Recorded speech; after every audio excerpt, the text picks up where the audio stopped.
আসসালামু আলাইকুম, কি অবস্থা সবার? এক থেকে নিয়ে বিক্রি আগ পর্যন্ত ব্রয়লার মুরগি পালনের জার্নিতে আপনাকে স্বাগতম। আজকে আমার মুরগির বয়স 3 দিন। 3 দিন বয়সে মুরগির বাচ্চাকে কোন কোন ওষুধ আমি খাওয়াই এবং কিভাবে পরিচর্যা করি তা নিয়ে আজকে আমাদের ভিডিও।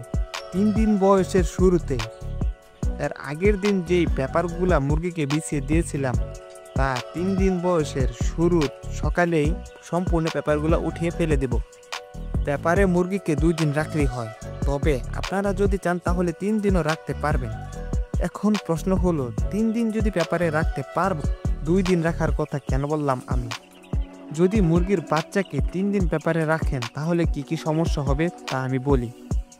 2 দিন পর মুরগির বাচ্চা খাওয়া দাওয়া একটু বাড়ে, তখন যদি মুরগিকে আপনি লিটারে না ছেড়ে দিয়ে পেপারে রাখেন তখন দেখবেন আপনি এক সাইড দিয়ে পেপার বিছিয়ে যাবেন, অন্য সাইড দিয়ে মুরগি আবার পেপারগুলো ভিজিয়ে ফেলবে। আর মুরগিকে যদি এই ভিজা পেপারে রাখেন তাহলে হবে কি, ঠান্ডা লাগার সম্ভাবনা 90% বেড়ে যাবে। আর ব্রুডিংয়ের টাইমে যদি মুরগির ঠান্ডা লাগে তখন এই ব্রুডিংয়ের ঠান্ডা থেকে ব্রুডিং নিউমোনিয়া হওয়ার সম্ভাবনা থাকে। আর যদি মুরগির ব্রুডিং নিউমোনিয়া হয় তাহলে মুরগির বাচ্চা বিক্রি পর্যন্ত 1টা বা 2টা এরকম করে। তাই আমার মতে মুরগির বাচ্চাকে 3য় দিন বয়সে লিটারে ছেড়ে দিলে ভালো। 3য় দিন বয়সে মুরগির বাচ্চাকে লিটারে ছেড়ে দিলে যে সম্পূর্ণ কাজ শেষ তা কিন্তু নয়, কাজ কিন্তু আর একটু বাকি আছে। তো ফার্স্টে যখন আমরা ব্রুডারগুলো তৈরি করেছিলাম, সাইডে যে টিনগুলো দিয়েছিলাম তা কিন্তু সম্পূর্ণ ছড়িয়ে দেয় নাই। 3য় দিন বয়সে মুরগির বাচ্চাগুলো একটু বড় হবে, তার জন্য সন্ধ্যার দিকে খামারে এসে সম্পূর্ণ টিনটাকে ছড়িয়ে দিতে হবে। আর যারা টিন দিয়ে রাউন্ড করেন নাই, যা দিয়ে আপনারা রাউন্ড করেছেন তা একটু বাড়িয়ে দিলে হয়। আসুন টিনটাকে আমরা সম্পূর্ণ বড় করে দিই।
এখন চলুন জেনে নেই 3য় দিন বয়সে আপনার মুরগির বাচ্চাকে কোন কোন মেডিসিন খাওয়াবেন আর আমি কোন কোন মেডিসিন খাওয়াই।